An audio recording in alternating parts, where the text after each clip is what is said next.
Okay. हाँ, तो पिछले क्लास में डिस्कस कर रहे थे हम लोग प्रोटीन के कॉन्फ़िगरेशन के बारे में। चार कॉन्फ़िगरेशन हमने डिस्कस किया है। चार कॉन्फ़िगरेशन कौन कौन सा था? मैं लिखता हूँ। प्राइमरी प्रोटीन था, सेकेंडरी प्रोटीन था, टर्शियरी प्रोटीन था और क्वाaternary प्रोटीन था। चार तरीके का प्रोटीन हमने देखा है।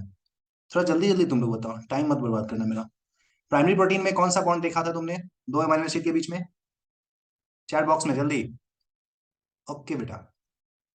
Okay okay okay okay okay, peptide bond, very good. चलो ठीक है। सेकेंडरी में तो पेप्टाइड था ही। पेप्टाइड के अलावा क्या देख लिया आपने? वेरी गुड, हाइड्रोजन बॉन्ड ना। अच्छा, ये हाइड्रोजन बॉन्ड दो तरीके का था।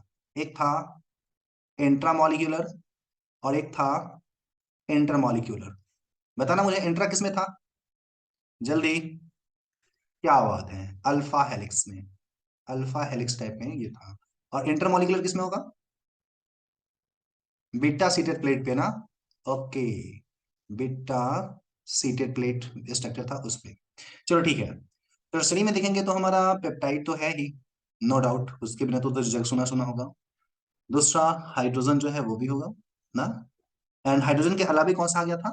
क्या बात है फतेह, गुड। चलो तुमको दो टॉफी मेरे तरफ से।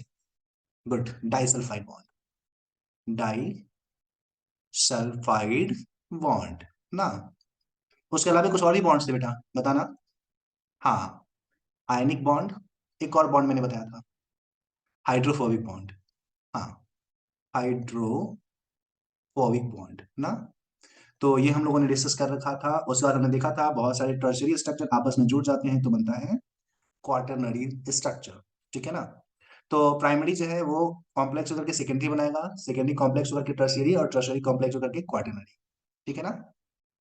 चलो जी, यहाँ तक हम लोग डिस्कस कर चुके हैं। अब आगे बात करते हैं हम लोग। ठीक है ना। यहाँ तक डिस्कस कर चुके हैं। बेटा एक चीज बता दूं मैं तुम्हें, टर्शियरी और क्वाटरनरी जो प्रोटीन हमारा है ना, उसको बायोलॉजिकली एक्टिव प्रोटीन बोला गया है। ध्यान देना। अगर हम लोग बात करेंगे तो प्राइमरी प्रोटीन है हमारे पास, सेकेंडरी प्रोटीन है, समझना, टर्शियरी प्रोटीन है और हमारे पास क्वाटरनरी प्रोटीन है। ये चार तरीके का प्रोटीन हमारे पास पाए जाते हैं। ठीक है ना। अगर इसमें हम लोग देखें कौन कौन सा प्रोटीन हमारे लिए इंपॉर्टेंट, ठीक है ना, तो देखो प्राइमरी प्रोटीन तो कच्चा प्रोटीन है, उसकी तो बात ही छोड़ दो। उसके बाद हम लोग चलते हैं। हम लोग सेकेंडरी प्रोटीन को देखेंगे ना तो ये फाइबर के रूप में होता है। ठीक है ना। ये होता है फाइब्रस प्रोटीन। पहला पॉइंट तो ये फाइब्रस होता है। ठीक है ना, फाइबर के जैसा होगा। और दूसरा, ये वाटर में इनसॉल्युबल होता है। वाटर इनसॉल्युबल होगा। ये पॉइंट याद रखना। ठीक है ना। जबकि अगर हम लोग बात करें टर्सरी और क्वाटरनरी में तो बेटा जी इसमें क्या इंटरेस्टिंग चीजें हैं, ध्यान देना। अगर हम लोग टर्सरी और क्वाटरनरी को देखें, ध्यान देना, तो सबसे पहला पॉइंट तो इसके बारे में ये याद रखना है कि ये फाइब्रस नहीं होता है, ये होता है मतलब कि सॉल्युबल इन वाटर होता है। ठीक है ना। ये सॉल्युबल इन वाटर होता है। और दूसरा पॉइंट इसमें याद रखना है कि ये जो होता है ना, असल में यही बायोलॉजिकली एक्टिव प्रोटीन है। हमारे अंदर में जो रिएक्शन में पार्टिसिपेट करने वाला प्रोटीन है यही बायोलॉजिकली, ये क्या है, एक्टिव प्रोटीन है। हाँ, तीन और चार दोनों, टर्शरी और क्वाटरनरी दोनों, ये बायोलॉजिकली एक्टिव प्रोटीन है। अच्छा एक बात बताओ, अगर तुम क्वाटरनरी प्रोटीन को तोड़े तो क्या मिलेगा तुम्हें? इसको तोड़ेगा तो क्या मिलेगा? टर्शियरी। और टर्शियरी को तोड़ दोगे तो क्या मिलेगा? सेकेंडरी। और सेकेंडरी को तोड़ोगे तो क्या मिलेगा? प्राइमरी ना। ओके, ध्यान देना, यहां पे अगर टर्शियरी प्रोटीन को, ठीक है ना, टर्शियरी प्रोटीन, ठीक है ना, टर्शियरी प्रोटीन या क्वाटरनरी प्रोटीन कोई भी, अगर इसको तुम हीट कर दो, हीट करने के प्रोसेस को यहाँ पे हम लोग बोलते हैं डीनेचुरेशन, गर्म कर देना। अगर कर दोगे तो क्या होगा, इसके बॉन्ड्स टूटेंगे। और जब टूटेंगे ना तो ये तो या तो सेकेंडरी में कन्वर्ट हो जाएगा या तो ये प्राइमरी में कन्वर्ट हो जाएगा, या दोनों के मिक्सर में कन्वर्ट हो जाएगा। ठीक है ना।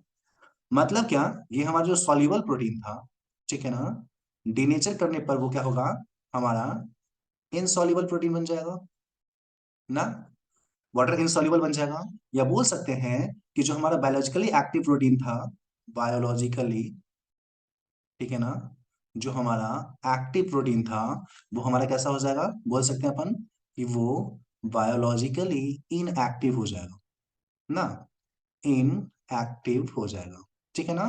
तो बेटा जी ये चीज हमें बहुत अच्छे से याद रखना है जो मैं बता रहा हूँ। डीनेचुरेशन क्या है? तो सिंपली बायोलॉजिकल एक्टिव प्रोटीन को बायोलॉजिकली इनएक्टिव प्रोटीन में कन्वर्ट कर देना, या सॉल्युबल प्रोटीन को तोड़ करके इनसॉल्युबल प्रोटीन में कन्वर्ट कर देना। इसी प्रोसेस को हम लोग बोलते हैं डीनेचुरेशन।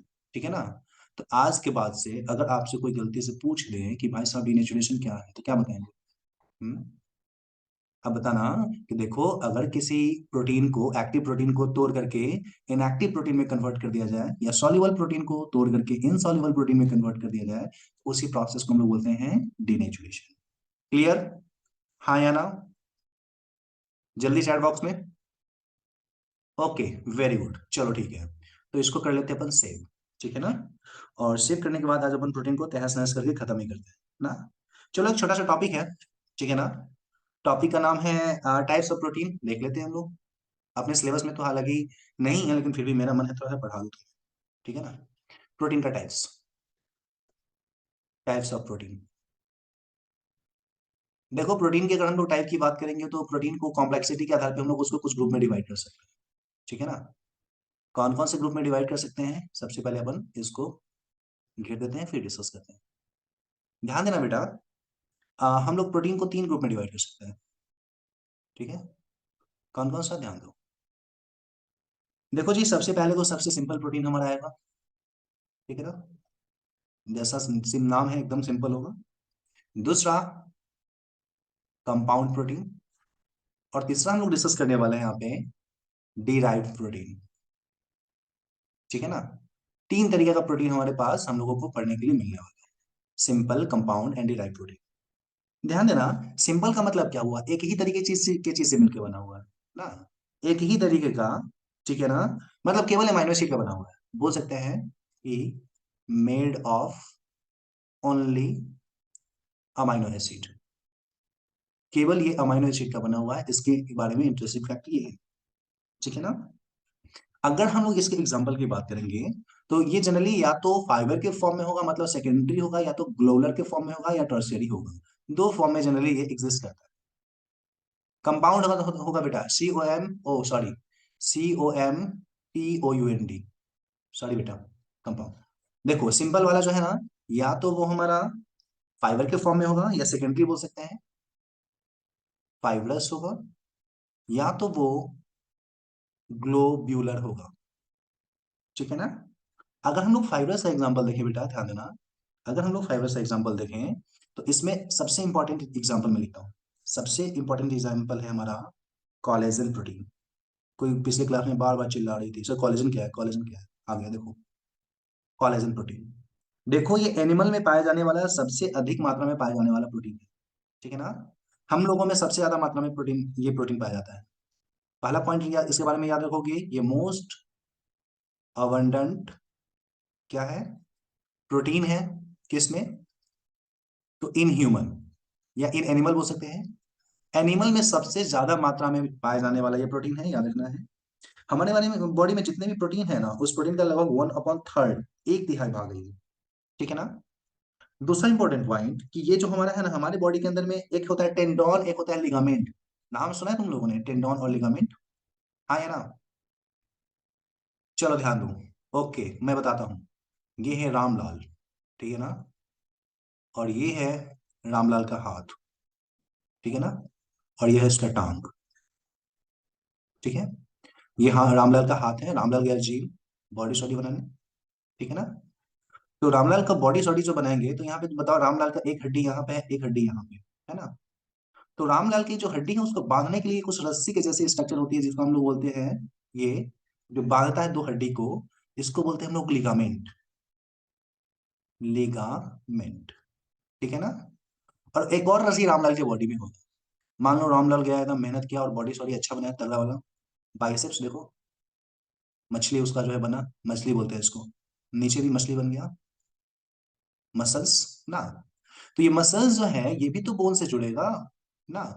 बोन से ही तो जुड़ा हुआ होगा। तो इस मसल्स को बोन से जोड़ने के लिए भी एक हमारा रस्सी होता है। इस रस्सी को हम लोग बोलते हैं टेंडोन। ठीक है ना?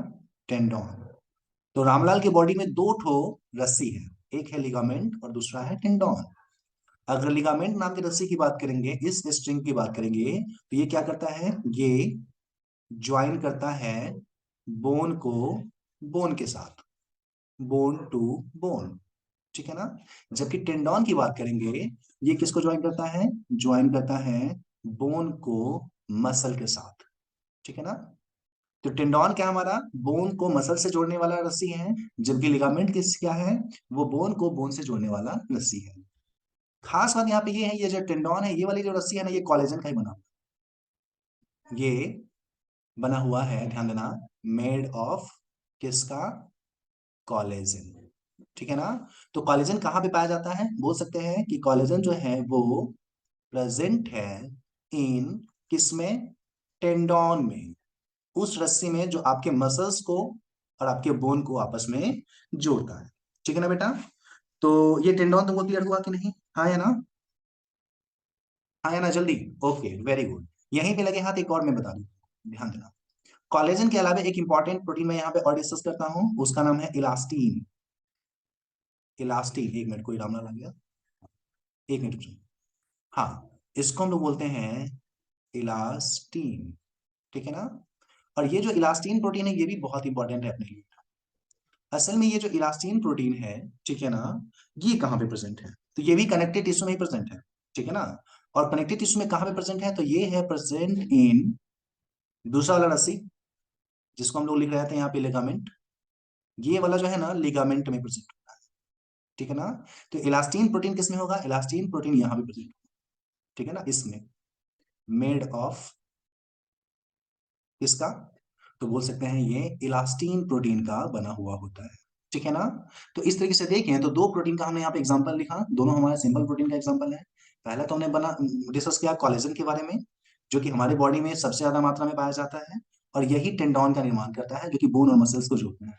जबकि दूसरा हमने यहाँ पे डिस्कस किया बेटा इलास्टीन, ये हमारा एक ऐसा प्रोटीन है जो कि हमारे अंदर में लिगामेंट को जोड़ता है, जो कि बोन से बोन को जोड़ने के लिए रिस्पॉन्सिबल है, ठीक है ना। तो सिंपल में ये दो एग्जांपल हम लोग याद रखेंगे। अगर तुमको ज्यादा याद रखने का मन है तो तुम्हारा जो नाखून है ना, जो चबाती रहती है, ठीक है ना, वो नाखून जिस प्रोटीन का बना हुआ होता है उसको हम लोग बोलते हैं केराटिन प्रोटीन। मैं यहीं पे लिख देता हूँ, उसको हम लोग नाम देते हैं केराटिन, KERATIN। ये जो केराटिन प्रोटीन है, ये भी हमारा जो है ना सिंपल प्रोटीन का एग्जाम्पल, ठीक है ना। तो सिंपल प्रोटीन में हमने कौन कौन सा यहाँ पे देखा, कोलेजन प्रोटीन सबसे ज्यादा मात्रा में पाया जाने वाला, टेंडोन का निर्माण करता है जो कि बोन टू मसल्स जोड़ता है, इलास्टीन जो कि हमारा लिगामेंट में प्रेजेंट होता है और बोन टू बोन को जोड़ता है, और क्रिएटिन प्रोटीन जिसको तुम लगातार चबाती रहती है ना। तो ये तीनों एग्जांपल्स याद हुए कि नहीं, हाँ या ना, जल्दी। हाँ, बाल भी होगा बेटा, बिल्कुल, नाखून बाल दोनों, ओके, गुड। तो जी ये था हमारा सिंपल प्रोटीन का एग्जाम्पल, ठीक है ना। और ये रहा हमारा पेज नंबर 2, ठीक है ना। और कहता हूं मैं इसको सेव, चलो ठीक है आगे बढ़े, हाँ या ना, ले यास्मीन बोले सर ना, क्या बात है यास्मीन, नहीं समझ में आया ना। इसलिए बोलते हैं काम कम किया करो, जरूरी है डेली झाड़ू पोछा करना, एक दिन तो ऐसा कर घर पे बात करा हमको, हम बोल देते हैं कि इसको कम से कम वीक में एक दिन आराम करने दिया जाए, बात करना यास्मीन। ओके चलो आगे बढ़ते हैं, चल नेक्स्ट, ध्यान दे, बिठाते हैं इसको। हाँ जेवा को भी प्रॉब्लम है, तू भी बात करा दियो हमको घर पे, बता देंगे। इतना काम कोई नौकर से भी नहीं करवाता है जितना तू लोग करती है। कोई नहीं, कोई नहीं, तुम्हारे घर पे तो पक्का बात करेंगे हम, चल ठीक है, ओके आगे बढ़ते हैं। अब हम लोग आ जाते हैं कंपाउंड पे, ठीक है ना। देख बेटा, कंपाउंड की अगर हम लोग बात करेंगे ना, तो कंपाउंड में मतलब क्या है कि केवल अमीनो एसिड नहीं है, इसके अलावे भी कुछ है, ठीक है ना। कंपाउंड में इसके अलावे भी बहुत कुछ है, ठीक है ना। तो कंपाउंड में वैसे डिस्कस करने की जरूरत नहीं थी, फिर भी चलो मैं थोड़ा सा डिस्कस कर ही लेता हूँ, ठीक है ना। इसमें केवल अमीनो एसिड नहीं है, उसके अलावा कुछ और भी चीजें मिलकर बनी हुई है, ठीक है ना। हाँ ध्यान दो, अदीबा बोले सर ग्लोबुलर का कोई एग्जांपल नहीं है क्या। बेटा सुन, जितना भी एंजाइम है ना, सब ग्लोबुलर का एग्जांपल है। हमारे बॉडी में जो भी एक्शन, जो भी बायोलॉजिकली एक्टिव प्रोटीन है जो काम करता है हमारी बॉडी के अंदर में, रिएक्शन में पार्टिसिपेट करता है, वो सारे ग्लोबुलर का एग्जांपल है बेटा, ठीक है ना। तुम्हारा बॉडी में जितने भी रिएक्शन करने वाले प्रोटीन हैं सब ग्लोबुलर ही है, ऐसे याद रख। वैसे एंजाइम डिस्कस करेंगे तो वहाँ पे सारे एंजाइम्स हमारे ग्लोबुलर ही जनरली है, बात करने वाले हैं। ध्यान दें, दो तरीके का होगा, ठीक है ना। अगर कंपाउंड प्रोटीन की अगर हम लोग बात करेंगे तो कंपाउंड प्रोटीन में दो पार्ट होते हैं, ध्यान देना, कंपाउंड प्रोटीन में दो पार्ट होते हैं। कौन कौन सा? इसमें एक होगा प्रोटीन पार्ट, या बोल सकते हैं amino acid part, amino acid, ठीक है ना। और दूसरा उसके अलावा देखेंगे तो वो पार्ट जो हमारा एमाइनो एसिड का बना हुआ नहीं है, ठीक है ना, नॉन एमाइनो एसिड पार्ट, ठीक है ना। इन दो पार्ट से मिलकर बना हुआ होता है एमाइनो एसिड्स पार्ट और नॉन एमाइनो एसिड पार्ट, ठीक है ना। अब ये जो नॉन अमाइनो एसिड पार्ट है बेटा, इसको हम लोग विशेष नाम से जानते हैं, ध्यान देना। इस नॉन अमाइनो एसिड पार्ट को हम लोग बोलते हैं प्रोस्थेटिक, ठीक है ना, ग्रुप। अब ये प्रोस्थेटिक ग्रुप क्या होता है, थोड़ा सा बर्दाश्त करेंगे हम लोग जैसे इंजाइम को डिस्कस करेंगे वहां पे डिटेल में बात करने वाले हैं। सीधे समझ, अमाइनो एसिड का बना हुआ पोर्शन भी है, और कोई ऐसे भी केमिकल्स है जो अमाइनो एसिड का ना होकर के कोई आयन है या कोई और केमिकल है, ठीक है ना। तो उसको हम लोग बोलेंगे प्रोस्थेटिक पार्ट, ठीक है ना, सॉरी, हाँ, उसको हम लोग विशेष नाम से जान सकते हैं, उसको प्रोस्थेटिक ग्रुप के नाम से डिस्कस कर सकते हैं, ठीक है ना। तो इसको हम लोग बाद में डिस्कस करने वाले हैं, अभी बिल्कुल इसकी जरूरत नहीं है, ठीक है ना। चलो ठीक है, आगे बढ़ते हैं हम लोग। अच्छा, हाँ हाँ हाँ हाँ, ओके ओके, हम समझ गए तुम क्या बोलना चाह रहे हो। सॉरी, सिंपल में दो एग्जाम्पल लिए थे ना हम लोग, एक तो फाइब्रस लिए थे और दूसरा हम लोग ग्लोबुलर लिए थे। सॉरी बेटा, ग्लोबुलर तो हम लोग यहाँ पे बात की ही नहीं। Good, sorry. हाँ, ग्लोबुलर तो हमारा टर्शियरी हो गया या क्वाटरनरी हो गया। ओके बेटा, थैंक यू, थैंक यू दिवा, थैंक यू जेवा। ओके बेटा, ग्लोबुलर जो हमारा है ना वो बहुत सारे तरीके का है, इसका एग्जांपल मैं लिखता हूँ। एक एंजाइम तो हमारा बहुत ही फेमस है, नाम है इसका रुबिस्को। नाम सुने हो क्या? राइबोलोज बाइफॉस्फेट, कार्बोक्सिलेज। देख बेटा, ये जो है ना, इसके बारे में एक पॉइंट याद रखना। हाँ, सिंपल में ही है बेटा, सिंपल में ये ग्लोबुलर का एग्जांपल है। ये जो है ना पौधों में पाया जाता है, फोटोसिंथेसिस के लिए रिस्पॉन्सिबल है, और दुनिया में सबसे ज्यादा मात्रा में पाया जाने वाला ये हमारा प्रोटीन है, बोल सकते हैं most abundant protein on earth. पूरे अर्थ पे सबसे ज्यादा मात्रा में पाया जाने वाला ये प्रोटीन है बेटा। सबसे पहला पॉइंट तो हम लोग ये याद रखेंगे, ठीक है ना। दूसरा, हम लोग बात कर लेते हैं दूसरा प्रोटीन जो हमारे लिए है इंपॉर्टेंट ग्लोबुलर का, वो है एल्बुमिन। एल्बुमिन, ठीक है ना। और अगर हम लोग एल्बुमिन की बात करेंगे बेटा जी, तो ये हमारे ब्लड में पाया जाता है, ठीक है ना। और ब्लड में ये जो है ना, हमारे ब्लड में कोलॉइडल ऑस्मोटिक प्रेशर को मेंटेन करने के लिए रिस्पॉन्सिबल है। कि सीधे मेरी बात समझ, ये प्रोटीन हमारे ब्लड में जब तक रहेगा ना, तब तक हमारे ब्लड में पानी को पकड़ के रखता है, ठीक है ना। ये प्रोटीन कम होगा तो हमारे ब्लड में पानी की कमी हो जाती है, तब मुंह हाथ सूज जाता है, ओडिमा की कंडीशन क्रिएट हो जाती है।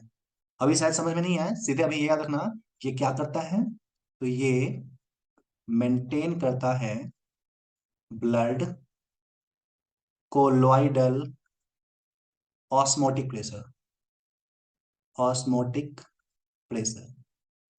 तुम लोग चैप्टर नंबर 18 में इसके बारे में शायद पढ़े होंगे।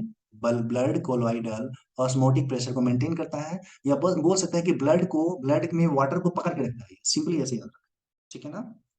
तीसरा एग्जांपल हम लोग डिस्कस कर सकते हैं हिस्टोन प्रोटीन।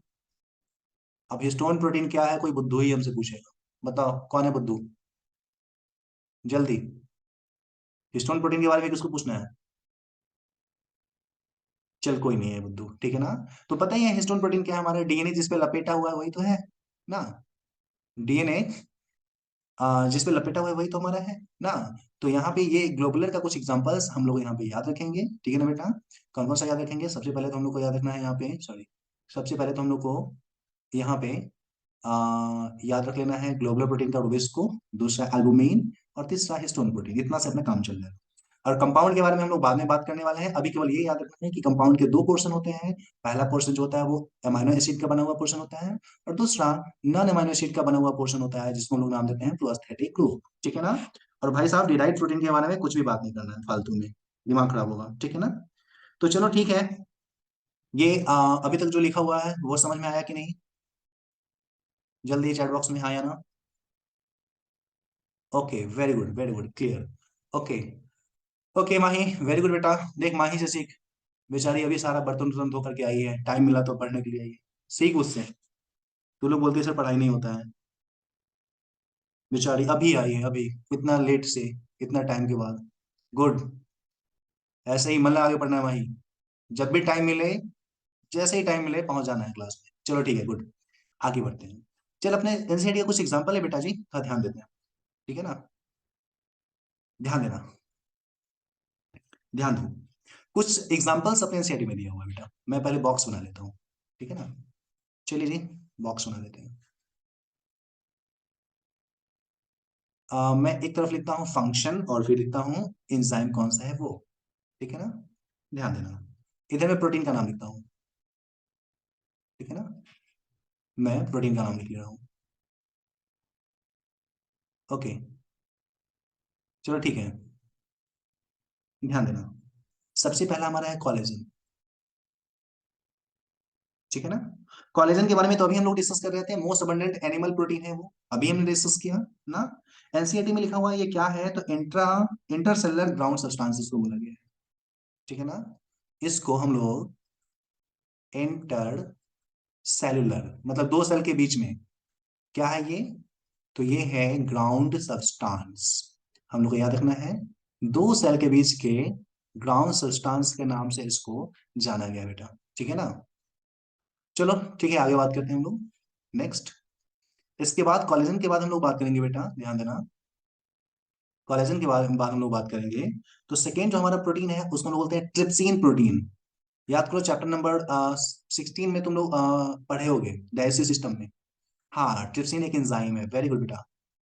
ट्रिप्सिन कहाँ से बनता है बताना थोड़ा, ट्रिप्सिन एंजाइम कहाँ से बनता है बेटा, जल्दी चैट बॉक्स में। क्या बात है, एक्सलेंट, वेरी गुड। तो ट्रिप्सिन जो हमारा प्रोटीन को डाइजेस्ट करने वाला एंजाइम है, ट्रिप्सिनोजेन काइमोट्रिप्सिनोजेन प्रोकार्बोसी पेप्टाइडेज ना, कहाँ से बनता है वो, पेनक्रियाज से बनता है ना। तो ये एक एंजाइम है जो कि पेनक्रियाज से निकलता है और हमारे बॉडी के अंदर में डाइजेशन के लिए रिस्पॉन्सिबल है। ठीक है, पढ़ रहे हैं इसके बारे में, ये भी प्रोटीन है। तीसरा प्रोटीन तो बहुत फेमस है बेटा, इंसुलिन, याद करो, इंसुलिन। इंसुलिन तो एक हार्मोन है ना, पेनक्रियाज से निकलता है, beta cell of islets of Langerhans ना। तो ये तो हार्मोन है, क्या काम है इसका, तो इस हार्मोन का काम है ब्लड में ग्लूकोज के लेवल को कम करके रखता है, ब्लड ग्लूकोज लोअरिंग एजेंट के नाम से इसको जानते हैं। ओके, चलिए जी, इसके अलावा हम लोग बात करते हैं। नेक्स्ट, हमारे बॉडी में एंटीबॉडी जो बनता है, एंटीबॉडी जो बाहर से आने वाले बैक्टीरिया को या पैथोजन को मारता है ना, क्या करता है ये, इन्फेक्शस एजेंट से फाइट करता है, फाइट्स विद, किससे, तो इनफेक्शियस डिजीज, उससे ये लड़ता है। तो इस आधार पे बोल सकते हैं बेटा कि ये हमारा क्या है, ये भी हमारा एक तरीके का प्रोटीन है जो कि हमारे बॉडी में प्रोटेक्शन का काम करता है बेटा, ऐसे हम लोग लिख सकते हैं। 1 मिनट, ओके। तो ये हमारा एनसीईआरटी का कुछ एग्जांपल्स हैं। नेक्स्ट, उसके बाद हम लोग देखेंगे तो रिसेप्टर्स। रिसेप्टर्स क्या होते हैं, ध्यान देना। अगर हम लोग रिसेप्टर्स की बात करेंगे, तो हमारा जो सेल है ना, उस सेल के ऊपर में कुछ प्रोटीन होता है या कुछ ग्लाइकोप्रोटीन होते हैं, इसी को रिसेप्टर बोला जाता है।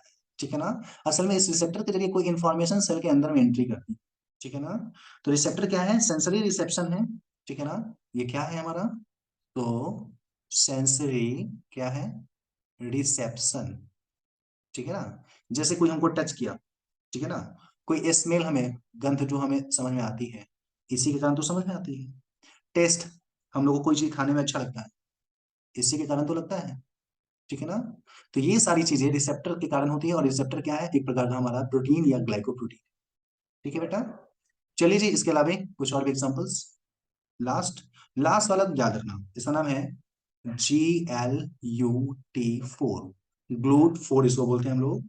ये जो है ना, सेल के अंदर में, ये मान लो एक सेल है, ठीक है ना, इस सेल के अंदर में ग्लूकोज आने के लिए जो है ना, ग्लूकोज इस सेल के अंदर में जाने के लिए यहाँ पे ये प्रोटीन लगा हुआ होता है। ठीक है ना, ये एक विशेष प्रकार का प्रोटीन है जो कुछ इस तरीके से लगा हुआ होता है, और असल में इसी के जरिए ग्लूकोज अंदर में एंट्री करती है। इसी को हम लोग बोलते हैं ग्लूट 4। पूरा नाम क्या है, तो ध्यान दो, ग्लूट 4 का मतलब होता है ग्लूकोज ट्रांसपोर्टर 4। पूरा नाम है इसका ग्लूकोज, क्या, तो ट्रांसपोर्टर, ग्लूकोज को ट्रांसपोर्ट करने वाला ये है। ठीक है ना, जिसको ग्लूकोज ट्रांसपोर्टर 4 बोलते हैं। क्या करता है, तो ग्लूकोज ट्रांसपोर्ट को सेल में इनेबल करता है या जाने देता है, तो बोल सकते हैं इनेबल्स, क्या, तो ग्लूकोज ट्रांसपोर्ट कहाँ पे, इनटू द सेल ना, सेल के अंदर में ग्लूकोज के ट्रांसपोर्ट को इनेबल करता है। ओके बेटा जी, तो ये एनसीईआरटी में हमारा एग्जांपल्स था, ठीक है ना। आई थिंक याद हो गया होगा। जल्दी से, मैं 1 मिनट टाइम दे रहा हूँ, फटाफट दिमाग में इसको रखो तुम, जल्दी से 1 मिनट का टाइम दे रहा हूँ, दिमाग में बैठाना है सबको।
ओके बेटा, कंप्लीट ना, इरेज करूं मैं इसको, पूछूंगा भी मैं, इसलिए बोल रहा हूँ। Okay, good good good. चलो ठीक है, तो इसको मैं करता हूँ इरेज। चलो, अब जल्दी से चैट बॉक्स में बताना, ठीक है ना। कोलेजन प्रोटीन लिखो तो इसके बारे में।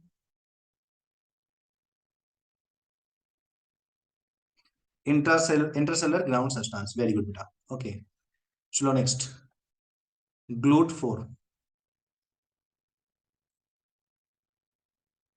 GLUT four, GLUT four, GLUT four, GLUT four. हाँ, वेरी गुड बेटा। ये क्या करता है, इनेबल करता है ग्लूकोज ट्रांसपोर्ट को, इनेबल करेगा ग्लूकोज के ट्रांसपोर्ट को। ओके, चलो ठीक है। तीसरा नंबर मुझे बताना, तीसरा नंबर मैं तुमको देता हूं ट्रिप्सिन। जल्दी चैट बॉक्स में। ओके, ये इनेबल, ये एंजाइम है ना बेटा, कहाँ पाया जाता है ये एंजाइम कहाँ पाया जाता है बेटा? वेरी गुड, पेनक्रियाज के, पेनक्रियाज में। ओके, किस फॉर्म में पाया जाता है ये ट्रिप्सिन एंजाइम? नाम लिखोगे क्या? किस फॉर्म में ये नेचुरली पाया जाता है? ये पाया जाता है ट्रिप्सिनोजेन के फॉर्म में, इनएक्टिव फॉर्म में। वेरी गुड बेटा, वेरी गुड सुचिता। ये पाया जाता है ट्रिप्सिनोजेन के फॉर्म में, जिसको एक्टिव करके ट्रिप्सिन बनाया जाता है ना। ओके, वेरी गुड बेटा। चलो ठीक है, अगला हम लोग हमें बताना, एंटीबॉडी, एंटीबॉडी। नहीं सफीना, ये ट्रिप्सिन जो है ना, पहले ट्रिप्सिनोजेन के फॉर्म में पाया जाता है बेटा, फिर ये एक्टिव होता है ट्रिप्सिन के फॉर्म में विद द हेल्प ऑफ, क्या नाम है उसका एंजाइम का, कोलिसिस्टोकिनेसिस, क्या बोलते हैं उसको, मैं नाम भूल रहा हूँ, अरे बड़ा अच्छा नाम है उसको, इसको एक्टिवेट किया जाता है। हाँ, फाइट विद इन्फेक्शन। ओके, ये फाइट करता है विद इन्फेक्शन। चलो ठीक है, तो ये डब्बा जो है याद रखना है हम लोगों को, क्वेश्चंस यहाँ से आ सकते हैं डायरेक्टली। और मोस्ट अबंडेंट प्रोटीन कौन सा है पूरे दुनिया में, सबसे ज्यादा मात्रा में पाया जाने वाला प्रोटीन, पूरे दुनिया में पाया जाने वाला? हाँ, मोस्ट अबंडेंट अगर बोले पूरे दुनिया में, तो उसका नाम दोगे रूबिस्को।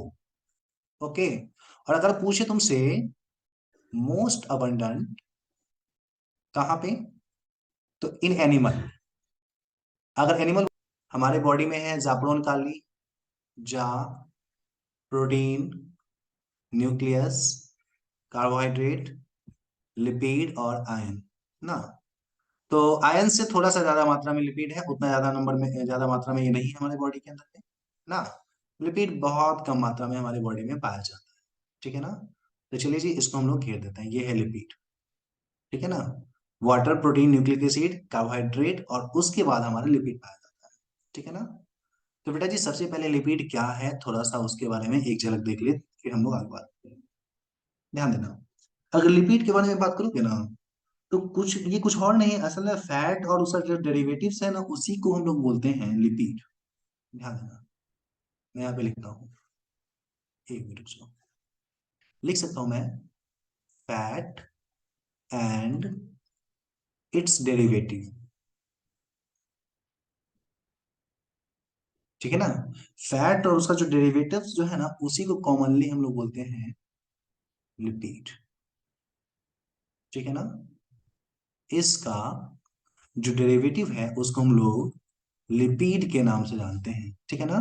तो lipid is nothing, it is the fat and it's derivative. Derivatives मतलब उससे बना हुआ, जैसे दूध और दूध से बना हुआ, मक्खन हो गया, छाछ हो गया, घी हो गया, वैसे ही फैट से बना हुआ।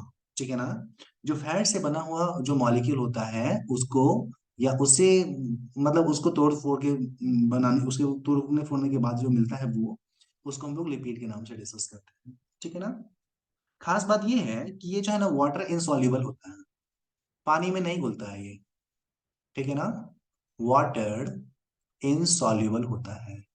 और तुमको पता ही है वाटर इनसॉल्युबल का मतलब क्या, ये हमारा नॉन पोलर मॉलिक्यूल है, नॉन पोलर मॉलिक्यूल है। मतलब क्या, इसको अगर तुम पानी में घुलाओ, ये पानी में घुलनशील जितनी भी चीजें हैं उन किसी में भी नहीं घुलता है ये। ठीक है ना। नॉन पोलर मॉलिक्यूल है बेटा जी ये। ठीक है ना। उसके साथ साथ अगर हम लोग देखेंगे तो लिपिड के बारे में तो तुमको पता है, ये है हमारा माइक्रो मॉलिक्यूल। ठीक है ना। वैसे ये होता है हमारा माइक्रो मॉलिक्यूल। ठीक है ना। लेकिन बेटा बताना मुझे, पाया किस में जाता है, लिपिड सॉल्यूबल में या लिपिड इनसॉल्युबल में? चैट बॉक्स में मुझे बताना, किस में पाया जाता है, लिपिड सॉल्युबल में या इनसॉल्युबल में? वेरी गुड, होता है ये माइक्रो मॉलिक्यूल। लेकिन याद रखना है कि but found in, okay, lipid ये acid insoluble molecule. Okay, found in acid insoluble, okay, 1 minute, insoluble molecule on insoluble pool. ठीक है ना। इनसॉल्युबल में ये पाया जाता है, हम लोगों को ये पॉइंट ध्यान रखना है। लेकिन है ये माइक्रो मॉलिक्यूल, एक्सेप्शनली ये पाया जाता है। ठीक है ना। इसके साथ साथ ये कभी भी पॉलीमर का फॉर्मेशन नहीं करता। माई बोल रही है सर इनसॉल्युबल है तो माइक्रो मॉलिक्यूल होगा ना। अरे बुद्धू, झाड़ू पोछा से भी ऊपर उठना है, थोड़ा लेक्चर भी सुन लेना है। कभी लेक्चर सुना कर पहला वाला, अब तो पता चलेगा। चलो ध्यान दो, अगर हम लोग बात करें तो ये जो हमारा है ना पॉलीमर नहीं होता है, ये याद रखना है इस चीज को। Do not form polymer. हाँ, डोंट फॉर्म पॉलीमर, ये कभी पॉलीमर नहीं बनाता है। हाँ माही बिल्कुल सही बोल रही है, ये एक्सेप्शन है। एक्सेप्शन है, होना चाहिए था इसको माइक्रो मॉलिक्यूल, बट ये माइक्रो मॉलिक्यूल है। क्यों ऐसा है वो भी हम लोग बता चुके हैं। ठीक है ना। ध्यान देना बेटा, इसके अलावा देखेंगे ना तो पता है कार्बोहाइड्रेट की तुलना में उससे ज्यादा मात्रा में एनर्जी स्टोर होता है इसमें। ठीक है ना। कार्बोहाइड्रेट की तुलना में बहुत ज्यादा मात्रा में इसमें एनर्जी होता है। ठीक है ना। बोल सकते हैं ये लिवरेट करता है मच एनर्जी देन कार्बोहाइड्रेट। ठीक है ना। ये कार्बोहाइड्रेट जो है उससे ज्यादा मात्रा में एनर्जी लिबरेट करता है, ये पॉइंट हम लोग को याद रखना है। ठीक है ना। और जो ये लिपिड है हमारे बॉडी में स्टोर होगा तो क्या होगा, एक तो हमारे अंदर में एनर्जी के रूप में ये जमा होगा। मान लो कि तुम भूखे हो, तुमको खाना पीना नहीं मिल रहा है, तो यही लिपिड जो है गल के एनर्जी देगा तुम्हारी बॉडी के अंदर में। साथ साथ जहाँ पे भरा हुआ होता है वहां पे अगर कोई तुमको पीट दिया अच्छे से तो चोट कम लगेगा, मोटा आदमी को चोट कम लगता है ना। तो शॉक एब्जॉर्बर के तौर पे भी ये काम करता है, पता ही हम लोगों को ना। तो ये सारी चीजें यहाँ पे हैं, जमा कहाँ पे होता है तो स्किन के नीचे जमा होता है। ठीक है ना। ये हम लोग बोल सकते हैं। और उसके अलावा और हम लोग क्या बोल सकते हैं इसके बारे में, और तो कोई इंपॉर्टेंट चीज नहीं है। चलो हम लोग ऐसा करते हैं ना, हम लोग सीधे एग्जाम्पल की बात करते हैं, टाइप ऑफ लिपिड की बात करते हैं, directly upon type of lipid की बात करते हैं। तो मुझे ये बताओ, ये कुछ जो कैरेक्टर मैंने लिखा लिपिड का, ये सारी चीजें क्लियर है क्या? हाँ है ना। जल्दी चैट बॉक्स में मुझे बताना, चीजें क्लियर है? ओके जी, वेरी गुड बेटा। चलो आगे बढ़ते हैं। एक्सेलेंट। चलो डायरेक्टली अपन आगे बढ़ते हैं इससे। ठीक है ना। हम लोग आ जाते हैं डायरेक्टली टाइप ऑफ लिपिड पे। ठीक है ना। डायरेक्टली हम लोग बात करते हैं यहाँ पे types of lipid. Types of lipid. ध्यान देना बेटा, अगर हम लोग लिपिड के टाइप की बात करेंगे ना तो इसको भी हम लोग तीन ग्रुप में डिवाइड कर सकते हैं बेटा। ठीक है ना। सबसे पहला जो लिपिड है हमारा उसको हम लोग बोलते हैं सिंपल लिपिड। ध्यान देना, सबसे पहला है उसको हम लोग बोलते हैं सिंपल लिपिड। ठीक है ना। इसको सिंपल लिपिड बोले या प्यार से एक और नाम दे सकते हैं, और इसको हम लोग न्यूट्रल फैट के नाम से भी जानते हैं। ठीक है ना। तो सबसे पहला है उसको हम लोग सिंपल लिपिड के नाम से डिस्कस कर सकते हैं, या इसको हम लोग न्यूट्रल लिपिड के नाम से जान सकते हैं। सेकेंड वाला जो बेटा है उसको हम लोग बोलते हैं कॉन्जुगेटेड लिपिड या कंपाउंड लिपिड। कॉन्जुगेटेड लिपिड बोल सकते हैं। ठीक है बेटा, इसको कॉन्जुगेटेड लिपिड बोल सकते हैं, या इसको हम लोग कंपाउंड लिपिड भी बोल सकते हैं। कंपाउंड लिपिड के भी नाम से हम लोग इसको डिस्कस कर सकते हैं। ठीक है ना। तो मेनली अगर हम देखेंगे तो हमारा ये हुआ। और तीसरा लिपिड की हम लोग जो बात करेंगे वो हमारा है डिराइव्ड लिपिड। मैं यहाँ पे लिखता हूँ। ठीक है ना। तीसरा लिपिड हमारा है डिराइव्ड लिपिड। ठीक है ना। इसको हम लोग डिराइव्ड लिपिड के नाम से डिस्कस कर सकते हैं बेटा। ठीक है ना। तो टोटल अगर हम लोग देखेंगे तो हमारे पास लिपिड तीन प्रकार का होगा। ठीक है ना। सबसे पहला जो हमारा लिपिड है उसको देखेंगे तो वो हमारा है सिंपल लिपिड, या इसको हम लोग न्यूट्रल फैट के नाम से जानते हैं। दूसरा जो हमारा है that one is conjugated lipid, sorry 1 minute. हाँ, दूसरा जो हमारा है वो है कॉन्जुगेटेड लिपिड, या उसको हम लोग कंपाउंड लिपिड के नाम से डिस्कस कर सकते हैं। और तीसरा हमारा डिराइव्ड लिपिड है। इस तीन कैटेगरी में हम लोग लिपिड को डिस्कस कर सकते हैं, टाइप्स ऑफ लिपिड को। ठीक है ना। तो ये तीनों लिपिड को हम लोग अगली क्लास में डिस्कस करने वाले हैं। लिपिड को हम लोग सिंपल लिपिड क्या है, कंजुगेटेड लिपिड क्या है, डिराइव्ड लिपिड क्या है, नेक्स्ट क्लास में डिस्कस करेंगे। ठीक है ना। आज यहीं पे स्टॉप करते हैं।